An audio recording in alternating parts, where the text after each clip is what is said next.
రామ్ గోపాల్ వర్మ రూపొందించినటువంటి వ్యూహం సినిమా ఓ పక్కన విజయవాడలో వేడుకలు జరుగుతుంటే ఏదైతే సినిమా రిలీజ్ ఫంక్షన్ కరెక్ట్గా ఆ టైంకే దానికి బ్రేక్ వేసేటువంటి కార్యక్రమంలో నారా లోకేష్ ఉన్నారు. అందులో హైదరాబాద్ కోర్టుతో పాటుగా తెలంగాణ హైకోర్టులో కూడా పిటిషన్ వేశారు. ప్రముఖ దర్శకుడు రామ్ గోపాల్ వర్మ రూపొందించిన వ్యూహం సినిమా విడుదల నిలిచిపోయింది.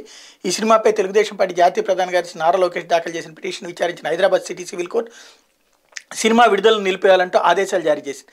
ఓటీటీ, ఆన్లైన్, ఇంటర్నెట్, థియేటర్ సహా మరే వేదికల్లో దీన్ని విడుదల చేయరాదని ఆదేశించింది. దర్శకుడు రామ్ గోపాల్ వర్మ తెలుగుదేశం పార్టీని తమ కుటుంబాన్ని ఇబ్బంది పెట్టేలా, తమ ప్రతిష్టకు భంగం కలిగించేలా సినిమాని తీశారని పిటిషన్లో లోకేష్ పేర్కొన్నారు. ఆయన తరపు న్యాయవాది ఉన్న మురళీధర్ వాదనలు వినిపిస్తూ వ్యూహం సినిమాలో పిటిషనర్ కుటుంబ సభ్యులు, పార్టీకి సంబంధించి అభ్యంతరకర సన్నివేశాలు ఉన్నాయని, సినిమాను విడుదల చేస్తే పిటిషనర్ హక్కులకు తీవ్ర నష్టం జరుగుతుందని తెలిపారు.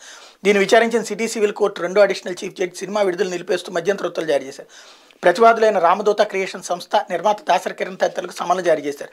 తదుపరి విచారణ ఈ నెల 27కు వాయిదా వేశారు. మరోవైపు వ్యూహం సినిమాకు సెన్సార్ బోర్డు జారీ చేసిన సర్టిఫికేట్ రద్దు చేయాలని కోరుతూ టీడీపీ జాతీయ ప్రధాన కార్యదర్శి నారా లోకేష్ తెలంగాణ హైకోర్టులో పిటిషన్ దాఖలు చేశారు. తెలుగుదేశం పార్టీ అధినేత చంద్రబాబును అప్రతిష్ట పాలు చేసేందుకు సినిమా తీశారని తెలిపారు. సినిమాటోగ్రఫీ చట్టం 1952 సెక్షన్ 5B 1991లో జారీ చేసిన రివైజ్డ్ గైడ్లైన్స్, రాజ్యాంగంలోని ఆర్టికల్ 14(21) సహజ న్యాయ సూత్రాలకు విరుద్ధంగా ఈ సినిమాకు సర్టిఫికేట్ జారీ చేశారని పేర్కొన్నారు. దర్శకుడు రామ్ గోపాల్ వర్మ ఇష్టానుసారంగా టీడీపీ అధినేత చంద్రబాబు ప్రతిష్టకు, పార్టీ ప్రతిష్టకు భంగం కలిగించేలా దురుద్దేశంతో వ్యూహం సినిమాలో పాత్రలు రూపొందించారని, పాత్రలను తప్పుడు కోణాల్లో చిత్రీకరించారని తెలిపారు. ఇది తమ ప్రాథమిక హక్కులకు భంగం కలిగించడమేనన్నారు. చంద్రబాబు, పవన్ కళ్యాణ్ తనకు నచ్చరని, ఏపీ సీఎం వైఎస్ జగన్ అంటే ఇష్టమని రామ్ గోపాల్ వర్మ గతంలో చెప్పారని పిటిషనర్ గుర్తు చేశారు. వాక్ స్వాతంత్ర్యం పేరిట ఇతరుల హక్కులు ఉల్లంఘిస్తూ దుష్ప్రచారానికి సినిమాను వాడుకోవాలని చూస్తున్నారని కోర్టు దృష్టికి తెచ్చారు.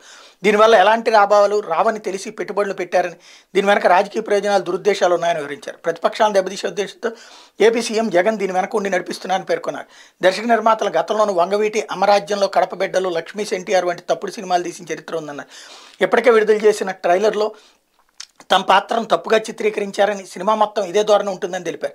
ఈ నేపథ్యంలో సినిమాను అడ్డుకోవడంతో పాటు సర్టిఫికేట్ కొట్టేయాలని కోరారు. ఈ పిటిషన్లో కేంద్ర సమాచార ప్రసార శాఖ, central board of film certification, Hyderabad regional office, revising committee, Ramadootha creations నిర్మాత దాసరి కిరణ్ కుమార్, దర్శకుడు రామ్ గోపాల్ వర్మ ప్రతివాదులుగా చేర్చారు.